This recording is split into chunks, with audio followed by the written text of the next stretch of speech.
Bienvenidos al pueblo que Dios levantó en estos postreros tiempos para dar los últimos mensajes de amonestación al mundo antes de destruirlo. En armonía con otras profecías del fin, el mensaje de los tres ángeles de Apocalipsis 14 también nos ubica en un contexto universal y final. El carácter cronológico y universal de su contenido enmarca la época de la segunda venida de Cristo. Son los últimos mensajes que Dios da para que la tierra entera sepa que ha llegado la hora en que Dios ha decidido dar el golpe final al reino del mal. Aquellos que los proclaman están representados por esos tres ángeles que revelan el origen divino y celestial del mensaje. Debemos prepararnos para dar este mensaje porque este mundo no pasará sin una gran confrontación. Lo vemos en Apocalipsis 13, 14 al 18 y en el tercer mensaje angélico de Apocalipsis 14. La gloria de Dios llenará la tierra de tal forma que todos puedan verla, pero sin que la mayoría se convierta al Señor. Lo vemos en los primeros 5 versículos del capítulo 18 del Apocalipsis. Por esa razón, los hombres y todas sus obras serán destruidas. Apocalipsis 21:1, 2 Pedro 3, versículos 7 y 10 al 13. Pero ¿cuándo ocurriría todo esto? ¿Podrían saber los hombres exactamente cuándo se iniciaría el tiempo del fin del que habló el profeta Daniel en el capítulo 12 y el versículo 4? Sí, por supuesto. Nada hace el Señor, el Eterno, sin revelar su secreto a sus siervos, los profetas. Amós 3:7. Antes de destruir el mundo antediluviano, Dios envió a Noé para anticiparlo durante 120 años. Antes de destruir Sodoma y Gomorra, envió un mensaje administrado por ángeles a través de Lot. Antes de destruir otras ciudades antiguas, lo anunció a través de sus profetas, inclusive la destrucción de la vieja Jerusalén. Antes de destruir el mundo, tendría un pueblo que lo anunciaría por toda la tierra, Apocalipsis 14, 6 al 12. ¿No daría suficiente tiempo el Señor para que su anuncio llegase a todos los confines de la tierra? Mateo 24, 14. El primer mensaje angélico se dirige a un mundo secularizado, que ha perdido el temor de Dios. Ese mundo comenzó a formarse a partir de la Revolución Atea de Francia al concluir el siglo XVIII. Luego de haber sido amenazados por más de un milenio con las amenazas horribles de un tormento eterno que no está en la Biblia, sino que provino del paganismo, los hombres decidieron buscar otra explicación. Fue entonces que apareció Darwin con su teoría del origen de las especies. Nosotros no provendríamos de la creación de Dios, sino de una evolución cuyo antepasado más cercano habría sido el mono o el gorila. ¿Y quién iría a rendirle cuentas a un gorila por lo que hizo en esta vida? A partir de entonces, millones fueron al otro extremo y perdieron el temor de Dios. Por eso, el primer mensaje angélico comienza diciendo: temed a Dios y dadle gloria, porque ha llegado la hora de su juicio. Adorad al que hizo el cielo, la tierra, el mar y las fuentes de las aguas. Apocalipsis 14, 6 y 7. Fue en ese entonces que nació la iglesia adventista.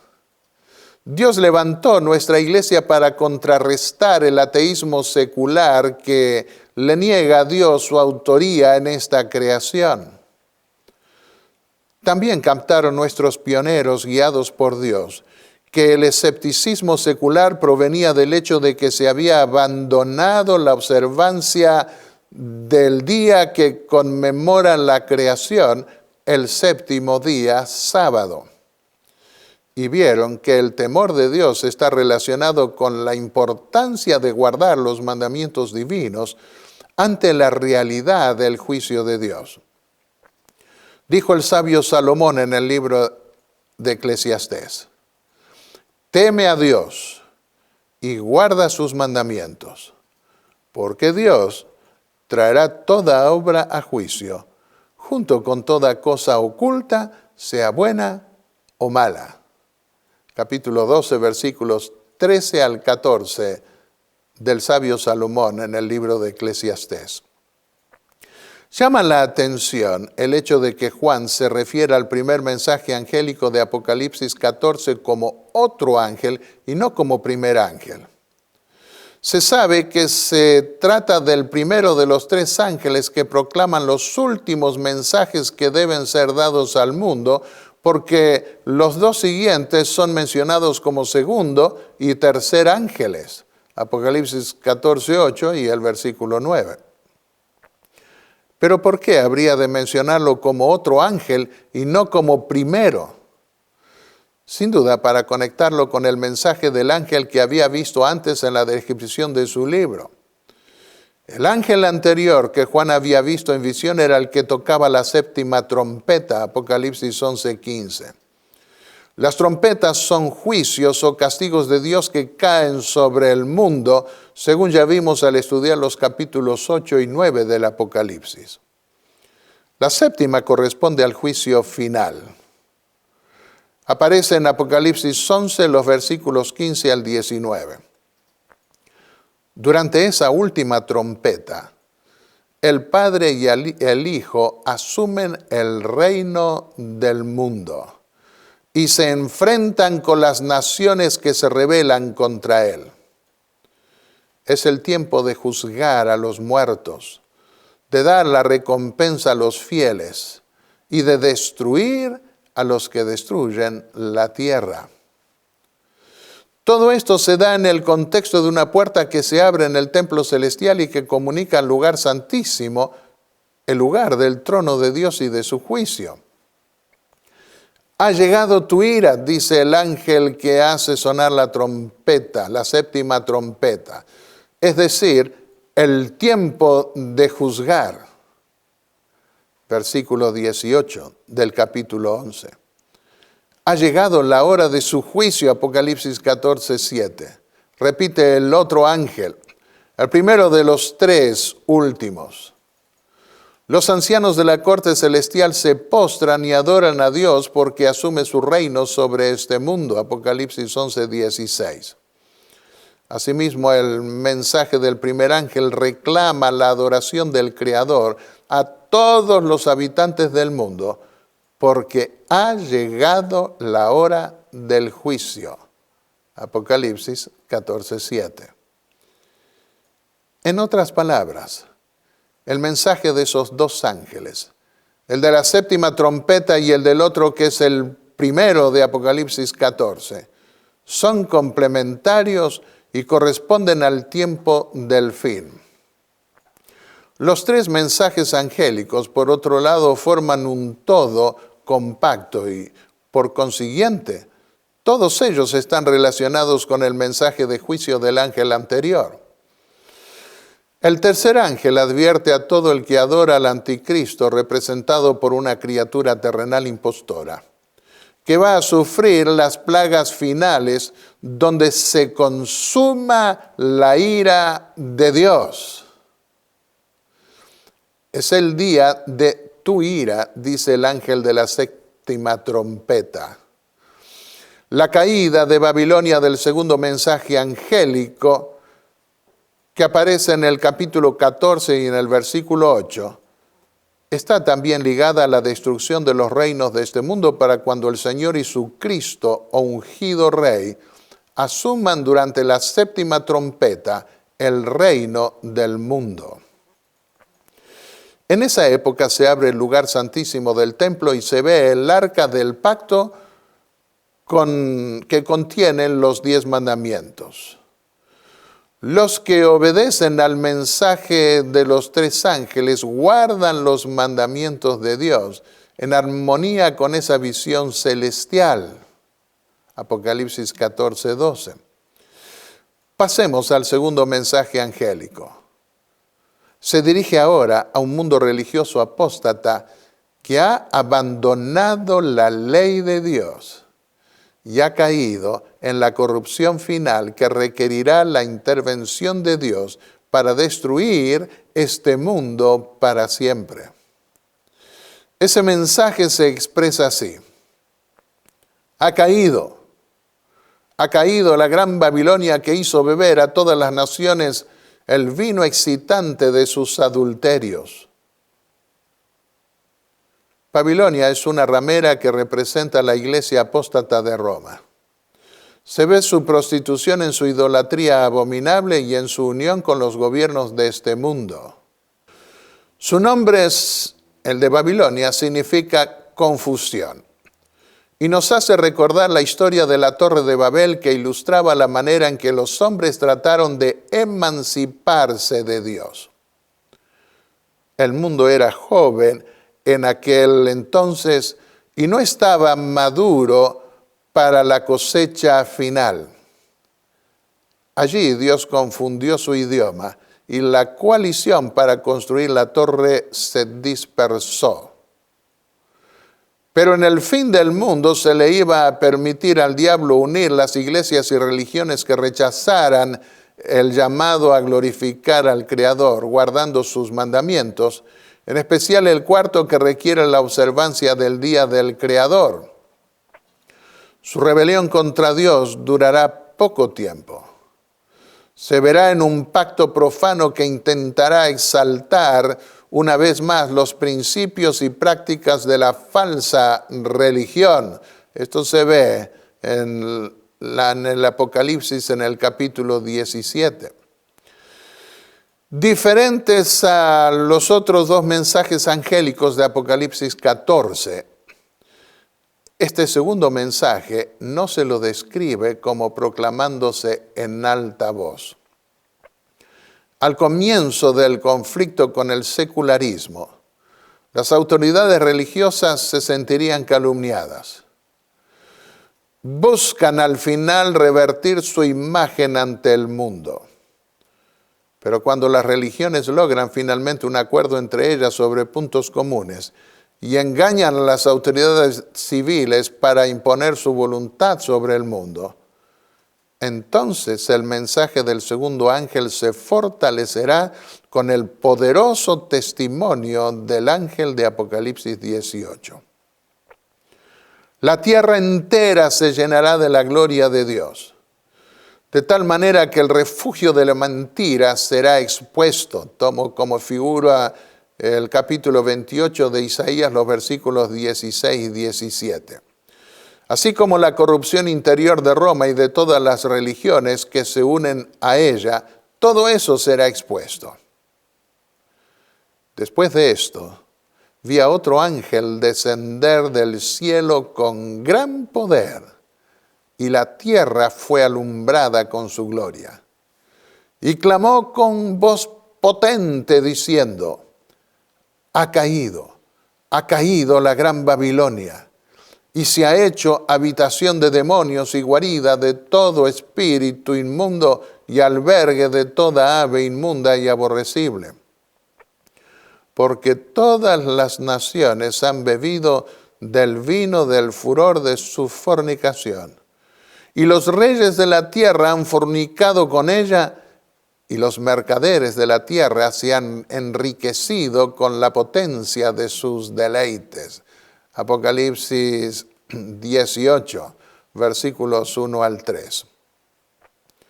La unión babilónica que conduce a la gran apostasía final del mundo será lograda mediante engaño. El poder milagroso de los demonios tendrá éxito en engañar al mundo entero para unirlo bajo la bandera de la rebelión. Lo vemos eso en el capítulo 16, los versículos 13 al 14. La corrupción que trata de cubrirse bajo el título de Santa Sede no puede esconderse más. En lugar de llamar al príncipe altivo blasfemamente Santo Padre, como lo hacen los habitantes de la tierra, Dios lo llama hombre de pecado y advierte que lo destruirá con el resplandor de su venida. Segunda epístola a los Tesalonicenses, capítulos 2, versículos 7 al 8.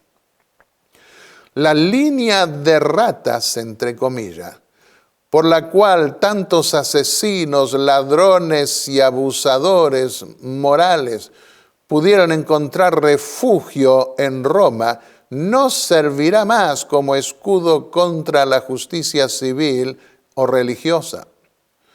Su suciedad saldrá a la luz y su corrupción moral y demoníaca será denunciada junto con el llamado patético que encontramos en Apocalipsis 18, los versículos 4 y 5. Salid de ella, pueblo mío, para que no seáis partícipes de sus pecados, ni recibáis parte de sus plagas, porque sus pecados han llegado hasta el cielo, y Dios se ha acordado de sus maldades. Apocalipsis 18, versículos 4 y 5. ¿No estamos viviendo ya en esa etapa final de la Babilonia moderna?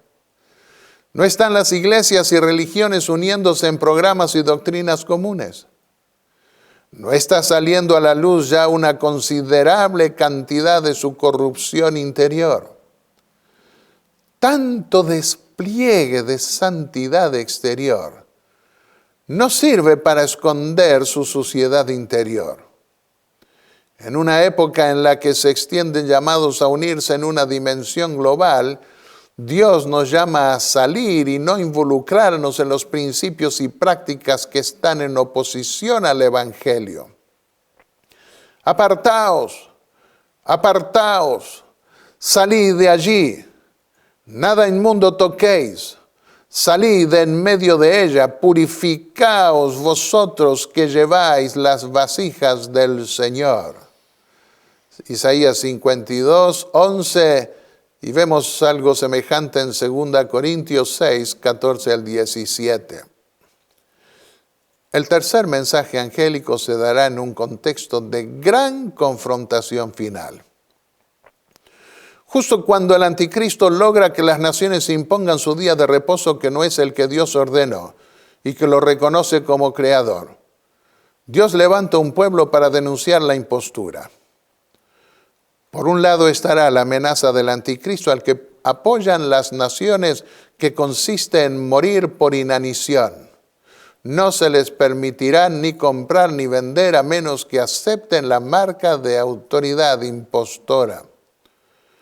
Por el otro lado estará la advertencia divina del tercer mensaje angélico de que los que no reciben el sello de Dios serán atormentados en el lago de fuego que devorará a los adversarios. El sello de Dios, según vimos en otra lección, está en su ley, más definidamente en el cuarto mandamiento, que ordena reconocer a Dios como creador guardando su día, el séptimo de la semana, que es el sábado. ¡Qué tremendos mensajes nos ha confiado Dios para dar al mundo! Quiere salvar a muchos de los engaños del secularismo y de una religión apóstata que lo honra de labios, pero no de corazón. La prueba está en que ninguno de los dos extremos guarda sus mandamientos. Y el apóstol Juan declaró que el que dice que ama a Dios y no guarda sus mandamientos es mentiroso. Por esa razón serán destruidos. Nada que no honre a Dios guardando sus mandamientos merecerá vivir para siempre. Porque el propósito de nuestra creación es glorificar en gratitud a quien nos creó. Y eso es posible a pesar del pecado, porque el precio de nuestra ingratitud fue pagado en la cruz del Calvario.